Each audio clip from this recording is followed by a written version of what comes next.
Hey guys, in this video I'm going to show how to replace the radiator in a 2015 Dodge Challenger RT with the manual transmission. This has the 5.7 liter V8, and Dodge was nice to tuck the radiator up under this core support here. I've seen videos online of people taking the front bumper fascia off, but we are not going to do that. In this video, we're going to remove the radiator support bracket and remove it from underneath. I think that's how Mopar recommends you do it. It seems kind of silly to take the bodywork apart to replace a radiator. So anyway, kind of learning as I go. I've already got this access cover off, the top of the engine access cover, and then these two access covers cover this area. There's another access cover, the one that you have to remove when you change the oil. And looks like my coolant has pretty much done dripping. So now I can get back under there and do some work. There's a lot of screws and a few plastic tabs that holds those access covers on, but they're pretty straightforward. The clips, or the plastic fasteners on the ends, kind of close to the wheel wells, have these things in there, and I don't know the proper way to remove these. I just pulled them out with my trim removal tool, and I've got an assortment of fasteners. I'll probably put something else in there when I'm putting everything back together. But anyway, never pulled a radiator from the bottom before. We'll see how this goes. So I have already disconnected the fan connector there. This looks like it's only got one fan. It doesn't have dual fans on it. Right here is going to be where the thermostat's located. So here in the near future, I'll get this upper radiator hose off and get that thermostat replaced. I went ahead and removed the air box. That was easy enough. Just hose clamp where it connects here. There was one bolt here. I think there was supposed to be another bolt holding it, but it wasn't doing anything. I'd already taken the air filter out. Now mine has a aftermarket, but it's still Mopar cold air intake on it, and it's one of those that you can wash the filter on it and reuse it. So I've got it air drying over here because I wanted to go ahead and wash that. It was pretty dirty. So that should give me a good bit more room to work, especially getting to this thing because we have a new one of these. This overflow tank's pretty straightforward. We've got the hose down at the bottom. We've got this hose right here, and then two bolts that hold it. Pretty straightforward. There's also a little rubber foot, I guess, to keep it from squeaking, where it kind of rests on the inner fender. Just transferred that from the old tank. All right, we have the overflow tank fully installed. Next, I think I'm gonna try to do the thermostat. I've already loosened this upper hose so you can see the thermostat in there. So let's go on to it. These two bolts are 13 millimeter that hold the thermostat housing together. Probably need to whack that with a rubber mallet.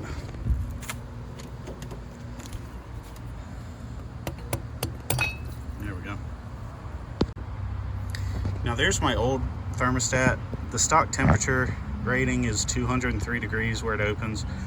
As far as I know, my old one wasn't bad, but they're $10 on Rock Auto, and I just wanted to go ahead and do it while I'm putting a whole bunch of fresh coolant in here. So that's why I'm replacing it. I don't really think it's bad, but it's just kind of a while you're here item.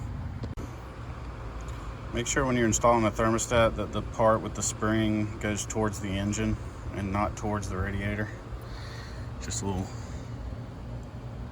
So it should look like that when you get done. It will go in like this, but that is wrong. It needs to be the correct way. So there's the new one. There's the old one. And then I like this design where it's got the rubber seal on it, and then apparently you don't have to have a paper gasket. You can just bolt this up and it's good to go. So it's kind of cool. I'm used to the old cars that have you have to use silicone and paper gaskets. Anyway. All right, so I'm pulling the radiator out the bottom. As you can see here, it's got these little slots that actually sit in a little provision in the radiator. And then there's 2 screws that actually hold this thing in once you've already got the electrical connector disconnected. And I've loosened up that radiator support bracket so that I have some flexibility, and fans out. So it looks like there's maybe 4 or so screws that hold the condenser to the radiator. My ratchet right now is sitting on one of them. The screws point towards the engine, so the head of them's on the front grill side of the condenser. So with the support bracket loose, you can jiggle this stuff around, get with the hoses loose. I don't know if this process is any different for an automatic transmission. I imagine this radiator would also have a couple of transmission cooling lines if it was an automatic. Luckily mine's a manual, so anyway, I'm gonna get, I think it's 4, they're 8mm. I think it's 4 of them, but that's what I'm working on now. So 3 of the screws are like I showed you a second ago, but this one is where the screw itself is pointing towards the passenger side. So the screw is pointing that way, and the head of it is towards the driver's fender well. And I believe that's going to be a different thread screw, so you need to hang on to that one and make sure you put it back there when you're putting it all back together. It seems like the rest of the screws, though, the ones that hold the fan to the radiator and the condenser to the radiator, those are all the same size screw except for this one. So just keep that one in mind. And you do not want to accidentally open up your AC lines, because then you'll have to recharge your AC system, which is no fun. Alrighty. So this is what I mean. The screw on the left is the one that I just removed, which is the top driver's side one. And then this is like all the rest of them. But this one's different. You can see the thread count is different. So right now I'm working on the lower radiator hose. I believe it actually goes like this. But there's these springs in there that the new hoses didn't come with, and you have to transfer them. I've already done that. What you need to do is kind of turn them counterclockwise, twist them, and you can use pliers in that little part that bends to do that. And they kind of corkscrew their ways into the hose. I was kind of struggling to get that last little bit so that there's none right here where this actually connects. But with enough finagling, we got it. And what's important is that it is in this crook right here to keep that from wanting to suck shut. So we got all that transferred. Also this like Chinese finger trap stuff, we got that on here. And just got to transfer my hose clamp and then connect it right now while the radiator's out. It's the easiest way to get to that lower water pump fitting. Hopefully y'all can see that. Anyway, pressing forward. All right, so I mostly got the radiator and condenser bolted back up together. One thing you have to transfer are these little feet that will sit in the support there. So make sure you transfer these little rubber feet. Alrighty, so I got everything bolted back up. When you're putting the radiator back in, it's important that you get it slid into the little rubber cradle at the top. That's how you know it's where it needs to be. Got the shroud and everything back in there. That was a lot of wrestling. I ended up using a floor jack with the brace kind of in place. I had started the threads on 2 of the bolts for the brace on one side, and then as I kind of guided the radiator up where it needed to be into that cradle, I had the floor jack kind of raising it up. So that ended up to be the thing. I just if you have a buddy, that might be helpful, but In a pinch, a floor jack will work. Anyway, got it all back up in here. Got my radiator hoses connected. These, what do you call them? Spring clamps are a little bit of a hassle. I ended up swapping out the one that's on the water pump, or the lower water pump down there, with a traditional screw type hose clamp, because I just could not get a pair of pliers in there. The rest of them I kept the stock spring clamps. And so now I got a new radiator, I got a new overflow, new thermostat, new hoses, and I shouldn't have a coolant leak. I really don't think it's the water pump that's my issue. Anyway, this is the coolant we're using. We're using orange because that's what was in it.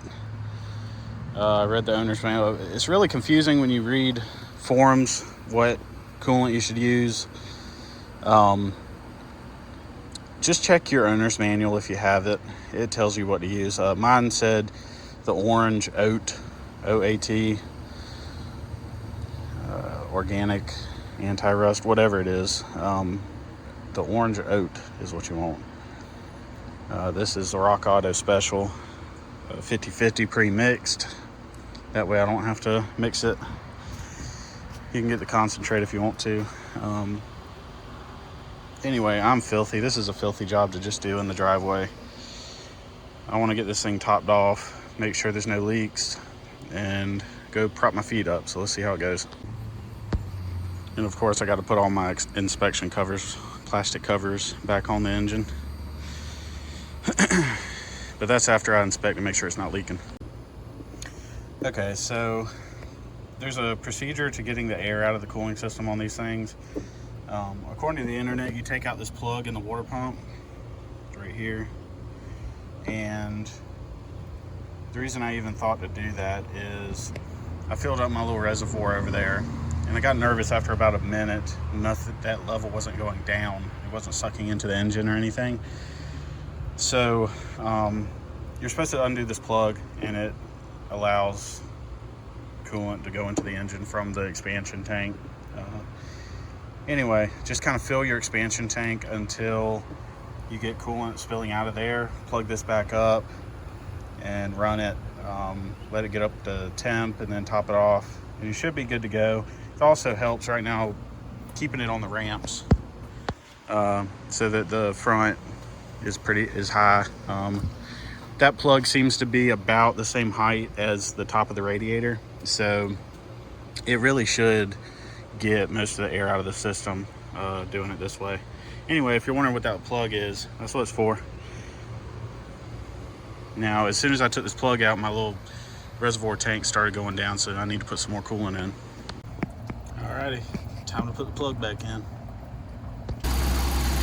Now that I've got a good amount of the air purged out of the system, I'm gonna go ahead and let it get up to temperature. I've chosen to go inside and turn the heat on full blast. It's kind of counterintuitive because it's like 95 degrees out here, but I want the coolant to circulate through the heater core. So now we just monitor, make sure nothing's going wrong, and add coolant.